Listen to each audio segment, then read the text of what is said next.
Someone once said something beautiful. If you don't like the crop you're harvesting, maybe it's time to check the seeds you've been sowing.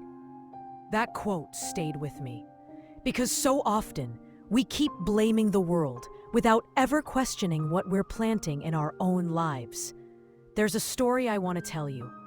A wealthy woman once went to her psychiatrist.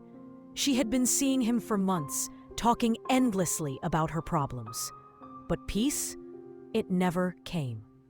One day, during a session, she finally broke down and asked, "Doctor, when will I feel happy again? I have everything, but I feel empty. Where will happiness come from?" Just then, the psychiatrist looked at the elderly lady who cleaned his office. He turned to his patient and said, "Madam, today I want you to hear her story. Just listen." Surprised, the rich woman nodded.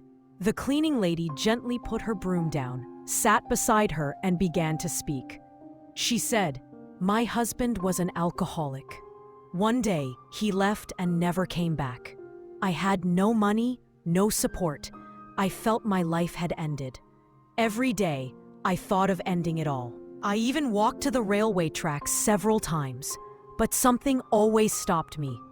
One cold evening," she said, "a tiny kitten followed me home. It was freezing outside.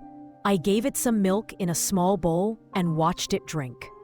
For the first time in months, I smiled. That moment of kindness gave me a reason to live again." She continued, "After that, I started helping people. I made biscuits for a sick neighbor. I helped out at weddings for free. Every time I gave something, happiness returned to me." Her eyes filled with quiet pride. I realized something. I was searching for happiness in comfort, in money, but it came when I gave joy to others. That moment shook the rich woman. She had wealth, but no joy, because she never shared any. The truth is simple. When you give happiness, it multiplies. If you're a businessman, greet your staff with warmth. If you're a doctor, smile when you speak to your patients. Even a small act of kindness can become someone's light in darkness. So today, ask yourself, not what you're getting, but what you're giving. Because happiness isn't something we find, it's something we create. If you felt something today, like, share, and subscribe to the Life Classroom. Let's learn life together.